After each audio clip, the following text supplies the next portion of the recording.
Okay. So ಈ ಒಂದು ಸೆಕ್ಷನಲ್ಲಿ ನಾವು ಏನಪ್ಪ ಅಂತಂದ್ರೆ ಮುಖ್ಯವಾಗಿ ಇಲ್ಲಿ ಮಿಶ್ರ ಲೋಹಗಳನ್ನು ನೋಡುವಂಥ ಒಂದು ಸೆಕ್ಷನ್ ಆಗಿರ್ತೈತಿ.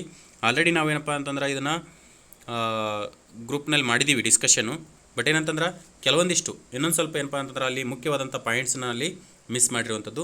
ಸೊ ಈ ಒಂದು ವಿಡಿಯೋದಲ್ಲಿ ಏನಪ್ಪ ಅಂತಂದ್ರೆ ಮಿಶ್ರ ಲೋಹಗಳು ನಾವು ಹೇಳೋದು ಬೇರೆ, ಓಕೆನಾ, ಬಟ್ ನೀವು ನೋಡಿ ಕಲಿಯೋದು ತುಂಬ ಇರುತ್ತೆ, ಓಕೆನಾ.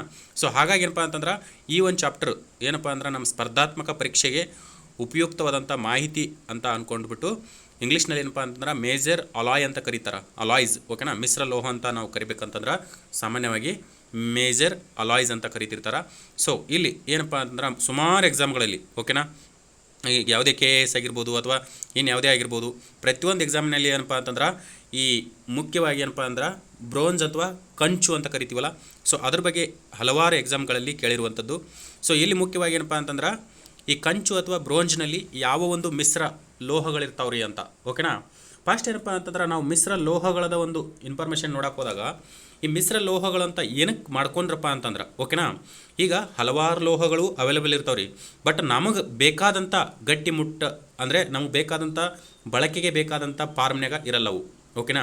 ಸೊ ಅದ್ರ ಜೊತೆಗೆ ಮತ್ತೊಂದು ಲೋಹವನ್ನು, ಓಕೆನಾ, ಮಿಕ್ಸ್ ಮಾಡೋದ್ರ ಮುಖಾಂತರ ಅಥವಾ ಹಲವಾರು ಲೋಹಗಳನ್ನು ಮಿಶ್ರಣ ಮಾಡುವಂಥ ಮುಖಾಂತರ ಏನಪ್ಪ ಅಂದ್ರೆ ನಾವು ಆ ಒಂದು ಲೋಹಗಳನ್ನು ನಮಗೆ ಬೇಕಾದ ಸ್ಥಿತಿಯಲ್ಲಿ ಬಳಕೆ ಮಾಡ್ಕೊಳಕ್ಕೆ ನಾವು ಮುಖ್ಯವಾಗಿ ನೋಡ್ತೀವಿ ರೀ, ಓಕೆನಾ. ಅದೇ ಥರ ಏನಪ್ಪ ಅಂತಂದ್ರೆ ನಮಗೇನಪ್ಪ ಅಂದ್ರೆ ಕಂಚನ್ನು ಸಾಮಾನ್ಯವಾಗಿ ಏನಪ್ಪ ಅಂತಂದ್ರೆ ಈ ಪದಕಗಳಲ್ಲಿ, ಆಮೇಲೆ ಪ್ರತಿಮೆಗಳಲ್ಲಿ, ಆಮೇಲೆ ನಾಣ್ಯಗಳಲ್ಲಿ, ಆಮೇಲೆ ಪಾತ್ರೆಗಳಲ್ಲಿ ನಾವು ನೋಡ್ತೀವಿ.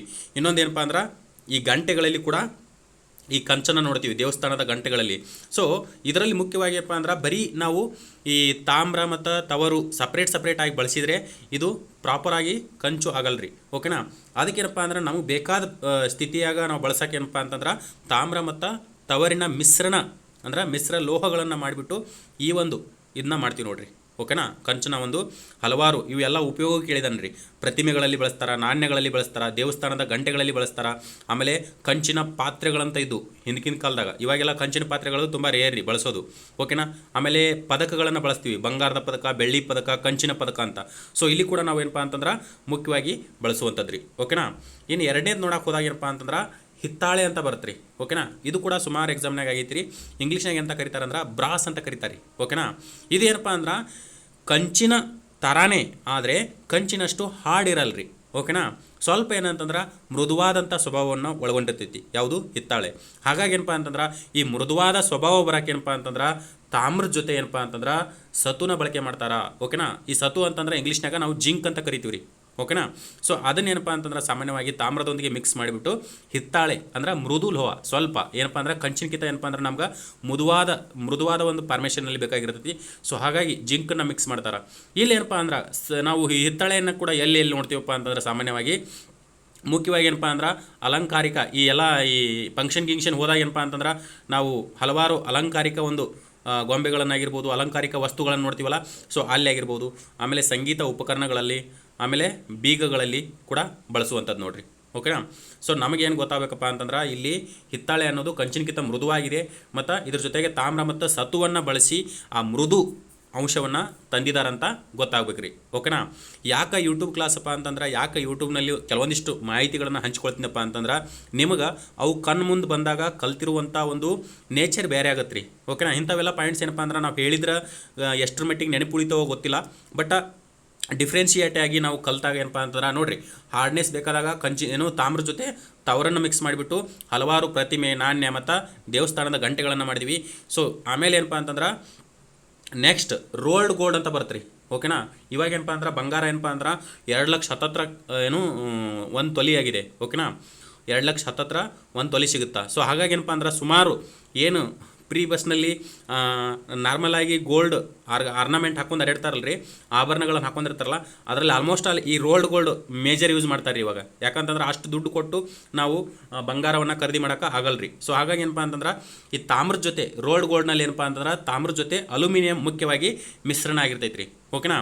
ಈ ರೋಲ್ಡ್ ಗೋಲ್ಡ್ ಅನ್ನೋದು ಸಾಮಾನ್ಯವಾಗಿ ಕೃತಕ ಆಭರಣ ತಯಾರಿಕೆಯಲ್ಲಿ ಮಾತ್ರ ಬಳಸುವಂಥ ಒಂದು ಮಿಶ್ರ ಲೋಹ ಆಗಿರ್ತೈತೆ ರೀ, ಓಕೆನಾ. ನೆನ್ಪಿಡ್ತಿರಲ್ಲ, ತಾಮ್ರ ಜೊತೆ ಯಾವುದು ಏನಪ್ಪ ಅಂದ್ರೆ ತವರ್ ಸೇರ್ತಂದ್ರೆ ಕಂಚಾಗುತ್ತಾ, ಸತು ಸೇರ್ತಂತಂದ್ರೆ ಬ್ರಾಸ್ ಹಿತ್ತಾಳೆ ಆಗುತ್ತಾ, ಆಮೇಲೆ ಅಲ್ಯೂಮಿನಿಯಂ ಸೇರ್ತಂದ್ರೆ ರೋಲ್ಡ್ ಗೋಲ್ಡ್ ಆಗುತ್ತಾ, ಓಕೆನಾ. ಒಂದು ಸ್ಕ್ರೀನ್ಶಾಟ್ ಬೇಕಾದರೂ ಹೊಡ್ಕೊಂಬಿಡ್ರಿ. ಇದೇನಪ್ಪ ಅಂತಂದ್ರೆ ತಾಮ್ರ ಜೊತೆ ಬೇರೆ ಬೇರೆ ಲೋಹಗಳು ಸೇರಿಬಿಟ್ಟು ಆಗುವಂಥ ಒಂದು ಮಟೀರಿಯಲ್. ಓಕೆ, ನೆಕ್ಸ್ಟ್ ನೋಡಿರಿ, ಇನ್ನೇನಪ್ಪ ಅಂತಂದ್ರೆ ಈ ಸಾಲ್ಡ್ರಿಂಗ್ ಅಂತ ಬರುತ್ತೆ ರೀ. ನಮ್ಮ ಮೊಬೈಲ್ ಏನಾದರೂ ರಿಪೇರಿ ಕೊಟ್ಟಿರ್ತೀವಲ್ಲ ಎಲೆಕ್ಟ್ರಾನಿಕ್ ಶಾಪ್ನಾಗ, ಅಲ್ಲಿ ಏನಪ್ಪ ಅಂತಂದ್ರೆ ಅವ ಸಾಲ್ಡ್ರಿಂಗ್ ಮಾಡ್ಬೇಕ್ರಿ, ಆಮೇಲೆ ಏನಪ್ಪ ಅಂದ್ರೆ ಕೆಪಾಸಿಟರು ಅದು ಇದು ಅಂತ ಹಾಕ್ಬೇಕ್ರಿ ಮಾಡ್ಬೇಕ್ರಿ ಅಂತಾನ್ರಿ. ಆ ಕೆಪಾಸಿಟರ್ ಅಂದ್ರೆ ಸುಮ್ಮನೆ ಹಾಗೆ ಹೋಗಿ ಅಲ್ಲಿ ಯಾವುದೋ ಒಂದು ಗುಂಡಿ ಇರಲ್ರಿ, ಅದಕ್ಕೆ ಸಾಲ್ಡ್ರಿಂಗ್ ಮಾಡಿಬಿಟ್ಟು ಜಾಯಿನ್ ಮಾಡ್ತಿರ್ತಾನೆ ರೀ, ಮದರ್ ಬೋರ್ಡಿಗೆ ಸಾಲ್ಡ್ರಿಂಗ್ ಮಾಡಿಬಿಟ್ಟು ಜಾಯಿನ್ ಮಾಡ್ತಿರ್ತಾನೆ. ಸೊ ಅವಾಗ ಏನಪ್ಪ ಅಂತಂದ್ರೆ ಆ ಸಾಲ್ಡ್ರಿಂಗ್ ಮುಖ್ಯವಾಗಿ ಏನಪ್ಪ ಅಂತಂದ್ರೆ ಒಂದು ಅಂಶವನ್ನು ಒಳಗೊಂಡಿರ್ತೈತೆ ರೀ. ಆ ಅಂಶ ಯಾವುದಂತ ಕೇಳ್ತಾರ, ಏನೇನಪ್ಪ ಅಂದ್ರೆ ಸೀಸ ಮತ್ತು ತವರಿನ ಮಿಶ್ರಣ ಒಳಗೊಂಡಿರ್ತೈತೆ ರೀ. ಓಕೆನಾ, ಸಾಲ್ಡ್ರಿಂಗ್ ಯಾವ್ಯಾವ ಅಂಶಗಳನ್ನು ಒಳಗೊಂಡಿರ್ತೈತೆ ಅಂತ ಕೇಳ್ತಾರೆ. ಸಾಮಾನ್ಯವಾಗಿ ಸೀಸ ಮತ್ತು ತವರಿನ ಮಿಶ್ರಣ ಒಳಗೊಂಡಿರ್ತೈತಿ. ಓಕೆನಾ, ಹಾಗಾದ್ರೆ ಎಲ್ಲಪ್ಪ ಅಂತಂದ್ರೆ ನಾನು ಏನಾಗ ಹೇಳಿದ್ನಲ್ರಿ, ಎಲೆಕ್ಟ್ರಾನಿಕ್ ಬೆಸುಗೆಗಳಲ್ಲಿ. ಓಕೆನಾ, ನಾವೇನು ಮೊಬೈಲ್ ಶಾಪ್ನಲ್ಲಿ ಏನು ಸಾಲ್ಡ್ರಿಂಗ್ ಮಾಡ್ತಿರ್ತಾರಲ್ಲ, ಒಂದು ಇಷ್ಟ ಏನಪ್ಪ ಅಂತಂದ್ರೆ ಈ ಸೂಜಿಗತೆ ಹುಡ್ಕೊಂಡ್ಬಿಟ್ಟು ಅವರು ಹಿಂಗೆ ಏನಂತ ತಿಕ್ತಿರ್ತಾರಲ್ಲ ಅದನ್ನು, ಸೊ ಅದು ಏನಪ್ಪ ಅಂತಂದ್ರೆ ಸಾಲ್ಡ್ರಿಂಗ್ ಗನ್ ಅಂತ ಕರಿತೀವಿ. ಓಕೆನಾ, ಇನ್ನು ನೆಕ್ಸ್ಟ್ ಏನಪ್ಪ ಅಂತಂದ್ರೆ ವೆರಿ ಇಂಪಾರ್ಟೆಂಟು, ಸುಮಾರು ಎಕ್ಸಾಮ್ಗಳಲ್ಲಿ ಕೇಳಿರುವಂಥದ್ದು ಜರ್ಮನ್ ಸಿಲ್ವರ್ ಅಂತ ಬರುತ್ತೆ ರೀ. ಓಕೆನಾ, ಜರ್ಮನ್ ಸಿಲ್ವರ್. ಇಲ್ಲಿ ನೋಡ್ರಿ, ಜರ್ಮನ್ ಸಿಲ್ವರ್ ಅಂತಂದ್ರೆ ಜರ್ಮನ್ ಬೆಳ್ಳಿ ಅಂತ ಅನ್ಬೋದು ಕನ್ನಡದಲ್ಲಿ. ನಾವು ಟ್ರಾನ್ಸ್ಲೇಷನ್ ಮಾಡಿದಾಗ ಜರ್ಮನ್ ಬೆಳ್ಳಿ ಅಂತ ಕರಿತೀವಿ. ಆದರೆ ಇಲ್ಲಿ ಏನಪ್ಪ ಅಂತಂದ್ರೆ ಇದಕ್ಕೆ ಮುಖ್ಯವಾಗಿ ನೆನ್ಪಿಟ್ಕೋಬೇಕಾಗಿರೋದೇನಪ್ಪ ಅಂದ್ರೆ ಇದರಲ್ಲಿ ಬೆಳ್ಳಿನೇ ಇರಲ್ರಿ. ಓಕೆನಾ, ಹೆಸರು ಜರ್ಮನ್ ಸಿಲ್ವರ್, ಬಟ್ ಆದರೆ ಇದರಲ್ಲಿ ಯಾವುದೇ ಥರನಾದಂಥ ಬೆಳ್ಳಿ ಅಂಶ ಇರಲ್ರಿ. ಬದಲಾಗಿ ಏನಪ್ಪ ಅಂತಂದ್ರೆ ಇದರಲ್ಲಿ ಮುಖ್ಯವಾಗಿ ಏನಪ್ಪ ಅಂದ್ರೆ ತಾಮ್ರ, ಸತು, ನಿಕ್ಕಲ್ ಅಂಶ ಇರುತ್ತೆ ರೀ ಮುಖ್ಯವಾಗಿ. ಓಕೆನಾ, ಆಮೇಲೆ ಇದನ್ನು ಹೆಂಗೆ ನೆನ್ಪಿಟ್ಕೊಳ್ಳೋದ್ರಿ, ಈಗ ನಾವು ತಾಮ್ರ ಮತ್ತು ಸತು ಐತಲ್ರಿ ಆಲ್ರೆಡಿ ಹಿತ್ತಾಳೆಯಲ್ಲಿ ನೋಡಿದ್ದೀವಿ. ಓಕೆನಾ, ಇದಕ್ಕೆ ಏನಂತ ಕರೀತಾರಂದರೆ ಜರ್ಮನ್ ಸಿಲ್ವರಿಗೆ ಇನ್ನೊಂದು ಹೆಸರು ಐತ್ರಿ, ಏನಂತಂದ್ರೆ ಈ ನಿಕ್ಕಲ್ ಸಿಲ್ವರ್ ಅಂತ ಕರೀತಾರೆ ರೀ. ಓಕೆನಾ, ಸೊ ಯಾವ ಆಪ್ಷನ್ದಾಗ ನಿಕ್ಕಲ್ ಪ್ರೆಸೆಂಟ್ ಐತಲ್ಲ ಅದು ಏನಪ್ಪ ಅಂದ್ರೆ ಜರ್ಮನ್ ಸಿಲ್ವರ್ ಆಗಿರ್ತೈತೆ ರೀ. ನಾನು ಸುಮಾರು ಎಕ್ಸಾಮ್ನಲ್ಲಿ ನೋಡಿದ್ದೀನಿ, ಈ ನಿಕ್ಕಲನ್ನು ಆಪ್ಷೆಂಟ್ ಇಟ್ಬಿಟ್ಟು ಬೇರೆ ಆಪ್ಷನ್ ಕೊಟ್ಟಿರ್ತಾರೆ. ಅರ್ಥ ಐತ್ರಿ.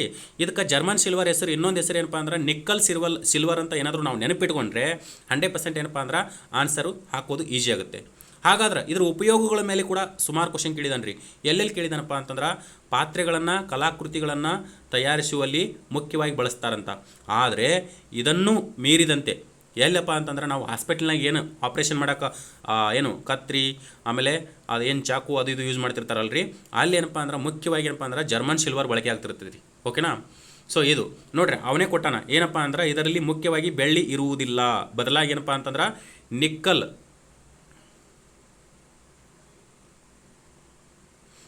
ಬದಲಾಗಿ ಏನಪ್ಪ ಅಂತಂದ್ರೆ ನಾವು ಇದನ್ನ ಏನಂತ ಕರಿತೀವಿ ಅಂದ್ರೆ ನಿಕ್ಕಲ್ ಸಿಲ್ವರ್ ಅಂತ ಕರಿತೀವಿ. ಓಕೆನಾ, ಇನ್ನು ನೆಕ್ಸ್ಟ್ ಹಲವಾರು ಎಕ್ಸಾಮ್ಗಳಲ್ಲಿ ಈ ಇನ್ವಾರ್ ಸ್ಟೀಲ್ ಅಂತ ಕೇಳ್ಯಾನ್ರಿ. ಓಕೆನಾ, ಇನ್ವಾರ್ ಉಕ್ಕು ಅಂತ, ಸ್ಟೀಲ್ ಅಂತಂದ್ರೆ ಉಕ್ಕು ಅಂತ ಕೇಳ್ಯಾನ್ರಿ. ಓಕೆನಾ, ಇದರಲ್ಲಿ ಏನಿರ್ತೈತಿ ಮತ್ತು ಎಲ್ಲಿ ಬಳಕೆ ಮಾಡ್ತಾರಂತ ಕೂಡ ಕೇಳ್ಯಾನ್ರಿ. ಇನ್ವಾರ್ ಉಕ್ಕು ಅಥವಾ ಸ್ಟೀಲನ್ನು ಏನಿರ್ತೈತಿ ಮತ್ತು ಎಲ್ಲಿ ಬಳಕೆ ಮಾಡ್ತಾರಂತ ಕೂಡ ಕೇಳ್ಯಾನ್ರಿ. ಮುಖ್ಯವಾಗಿ ಏನಪ್ಪ ಅಂದ್ರೆ ಕಬ್ಬಿಣದ ಜೊತೆ. ಓಕೆನಾ, ಇನ್ವಾರ್ ಉಕ್ಕು ಅಂತ ಕರಿತೀವಿ ನಾವು, ಸ್ಟೀಲ್ ಅನ್ನೋಕ್ಕಿಂತ ಇನ್ವಾರ್ ಉಕ್ಕು ಅಂತಂದ್ರೆ ಇದಕ್ಕೆ ಈಸಿಯಾಗಿ ಆನ್ಸರ್ ಗೊತ್ತಾಗುತ್ತೆ. ಯಾಕಂತಂದ್ರೆ ಉಕ್ಕು ಐತಲ್ರಿ, ಒಂದು ಕಬ್ಬಿನಿಂದ ಆಗಿರ್ತೈತಿ, ಇನ್ನೊಂದು ನಿಕ್ಕಲ್ಲಿಂದ ಆಗಿರ್ತೈತಿ. ಸೊ ಹಾಗಾಗಿ ಈಸಿಯಾಗಿ ಐಡೆಂಟಿಫಿಕೇಷನ್ ಮಾಡೋದಪ್ಪ ಅಂತಂದ್ರೆ ಇವು ಎರಡೂ ಮಟೀರಿಯಲ್ ನಮಗೆ ನೆನಪಿದ್ರೆ ಉಕ್ಕನ್ನು ತಯಾರಿಸೋಕೆ ಕಬ್ಬಿಣ ಮತ್ತು ನಿಕ್ಕಲ್ಲನ್ನು ಬಳಸ್ತವಂತ ನೆನಪಿದ್ರೆ ಆಟೋಮೆಟಿಕ್ ಆಗಿ ಏನಪ್ಪ ಅಂತಂದ್ರೆ ಈ ಇನ್ವಾರ್ ಉಕ್ಕು ಅನ್ನೋದು ಸಾಮಾನ್ಯವಾಗಿ ಕಬ್ಬಿಣದ ಮತ್ತು ನಿಕ್ಕಲ್ನಿಂದ ತಯಾರಿಕೆ ಆಗಿದೆ ಅಂತ ನಮ್ಗೆ ಗೊತ್ತಾಗುತ್ತೆ ರೀ.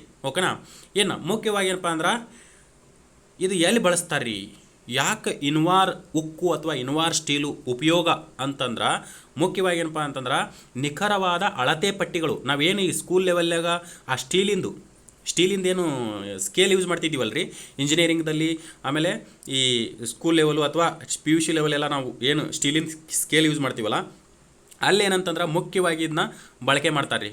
ಓಕೆನಾ, ಆಮೇಲೆ ಇನ್ನೊಂದು ಇಲ್ಲಿ ಎಕ್ಸಾಂಪಲ್ ಬಿಟ್ಟಿದ್ದಾನ, ಲೋಲಕದ ಗಡಿಯಾರಗಳಲ್ಲಿ ಈ ಲೋಲಕ ಏನು ಗಡಿಯಾರ ಆ ಕಡೆ ಈ ಕಡೆ ಏನು ಮೂಮೆಂಟ್ ಆಗ್ತಿರ್ತೈತಲ್ಲ ಪೆಂಡುಲಮ್ನಲ್ಲಿ, ಸೊ ಅಲ್ಲಿ ಏನಪ್ಪ ಅಂತಂದ್ರೆ ಮುಖ್ಯವಾಗಿ ಇದನ್ನು ಬಳಕೆ ಮಾಡ್ತಿರ್ತಾರು ಇನ್ವಾರ್ ಉಕ್ಕನ್ನು. ಓಕೆನಾ, ಯಾಕಪ್ಪ ಅಂತಂದ್ರೆ ಇದು ನಿಖರತೆ ಹೆಚ್ಚು ರೀ. ಈ ಒಂದು ಮಿಶ್ರಲೋಹಕ್ಕೆ ಏನಪ್ಪ ಅಂದ್ರೆ ನಿಖರತೆ ಹೆಚ್ಚು, ಮೂಮೆಂಟ್. ಓಕೆನಾ, ನಾವು ಮೂಮೆಂಟ್ ಅಂತ ಕರಿತೀವಲ್ಲ ಅದು ಇದಕ್ಕೆ ಜಾಸ್ತಿ ಇರುತ್ತೆ ರೀ. ಸೊ ಹಾಗಾಗಿ ಏನಪ್ಪ ಅಂದ್ರೆ ಇನ್ವಾರ್ ಉಕ್ಕನ್ನು ಅಥವಾ ಇನ್ವಾರ್ ಸ್ಟೀಲನ್ನು ನಾವು ನಿಖರತೆಯ ಅಳತೆ ಪಟ್ಟಿಗಳಲ್ಲಿ ಮತ್ತು ಲೋಲಕದ ಗಡಿಯಾರಗಳಲ್ಲಿ ಸಾಮಾನ್ಯವಾಗಿ ಬಳಸ್ತೀವಿ. ಓಕೆ, ನೆನ್ಪಿಡ್ಬೋದಲ್ವ. ಓಕೆನಾ, ಇನ್ನು ನೆಕ್ಸ್ಟ್ ಏನಪ್ಪ ಅಂದ್ರೆ ನಿಕ್ರೋಮ್ ಅಂತ ಬರುತ್ತೆ ರೀ. ಓಕೆನಾ, ನಿಕ್ರೋಮ್ ಇದು ಕೂಡ ಇಂಪಾರ್ಟೆಂಟ್ ರೀ. ಓಕೆನಾ, ನಿಕ್ರೋಮ್ ಏನಪ್ಪ ಅಂತಂದ್ರೆ ಮುಖ್ಯವಾಗಿ ಏನಪ್ಪ ಅಂತಂದ್ರೆ ಅದ್ರದ್ದು ನಿಕ್ರೋಮ್ನ ಕಾಂಬಿನೇಷನ್ ನೋಡೋಕ್ಕಿಂತ ಮೊದಲು ಎಲ್ಲಿ ಬಳಕೆ ಮಾಡ್ರಿ ಅಂತ ಕೇಳ್ಯಾನ ಸುಮಾರು ಸರಿ.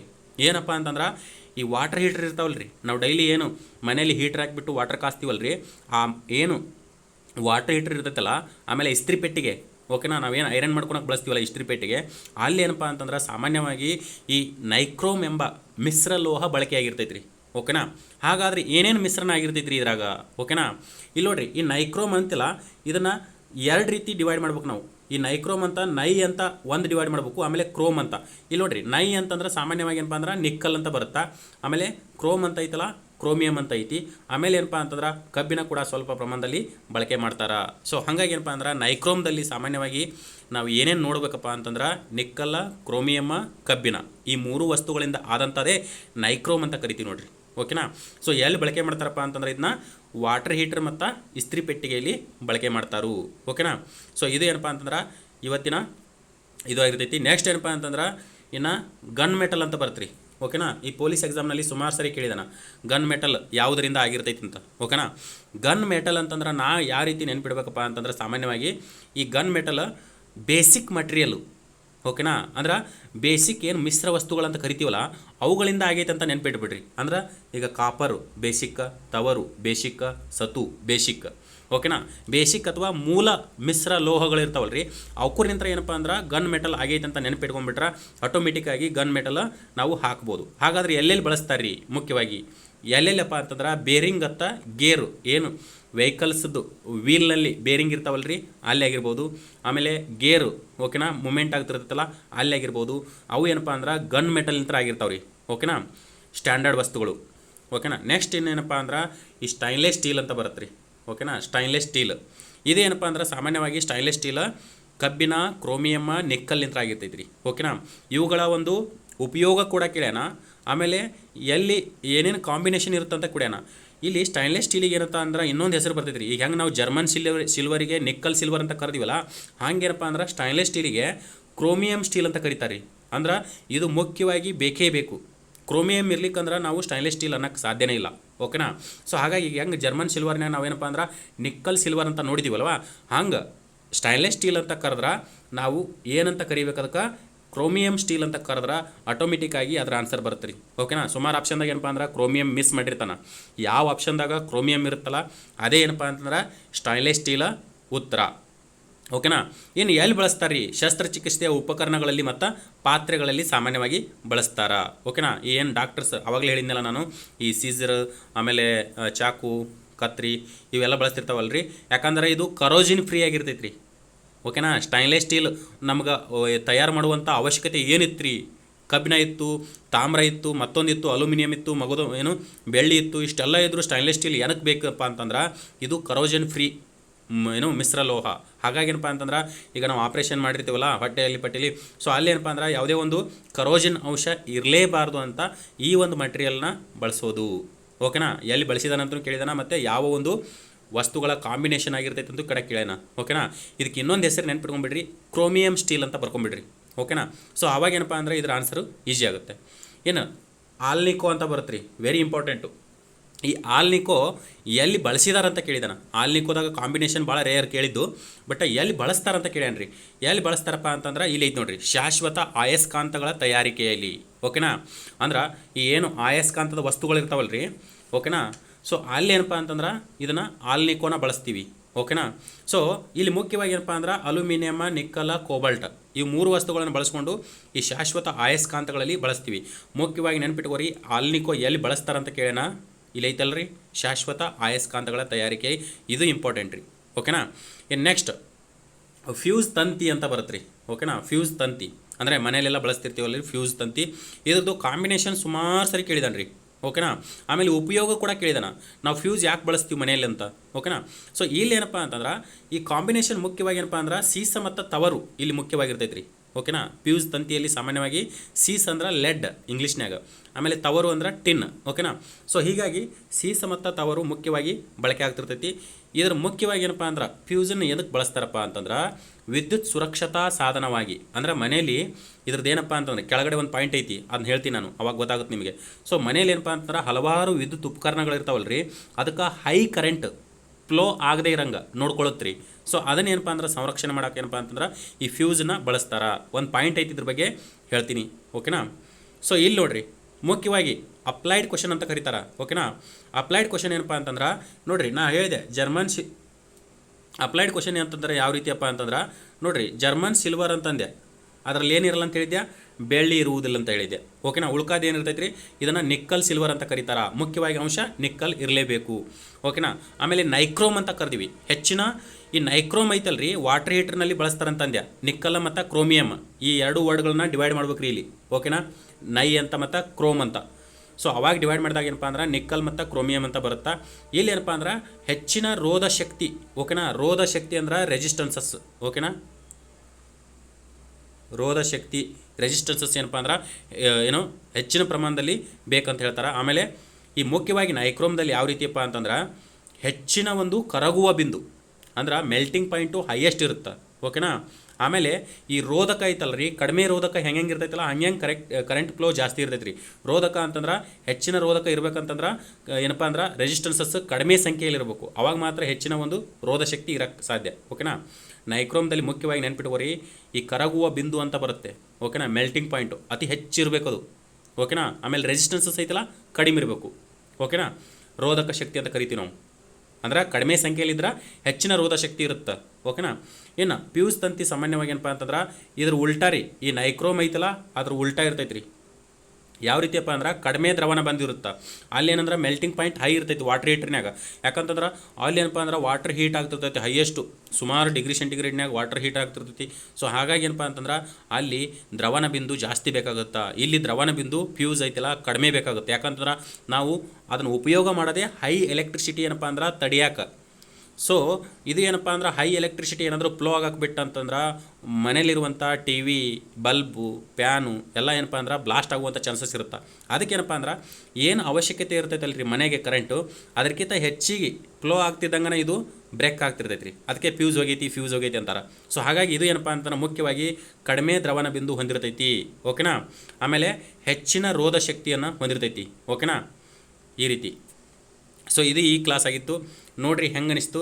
ಓಕೆನಾ, ನಾವು ಅಲ್ಲಿ ಕ್ಲಾಸ್ನಲ್ಲಿ ಹೇಳಿರೋದಕ್ಕೆ ಮತ್ತು ಇಲ್ಲಿ ನೋಡಿರೋದಕ್ಕೂ ಏನು ಡಿಫ್ರೆನ್ಸ್ ಅನಿಸ್ತಂತ ನೋಡಿರಿ. ಇವು ಎಲ್ಲದಕ್ಕೆಲ್ಲ ಅದಾವಲ್ಲ ರೀ, ಯಾವುದೂ ನೆಗ್ಲೆಕ್ಟ್ ಮಾಡಂಗಿಲ್ಲ ರೀ. ಓಕೆನಾ, ಎಲ್ಲನೂ ಇಂಪಾರ್ಟೆಂಟ್ ಆಕವ್ರಿ. ನೀಟಾಗಿ ಬರೆದಿಟ್ಕೊಂಡು ಇದಕ್ಕೆ ಉಪಯೋಗ ಪಡೆದುಕೊಳ್ರಿ. Thank you so much.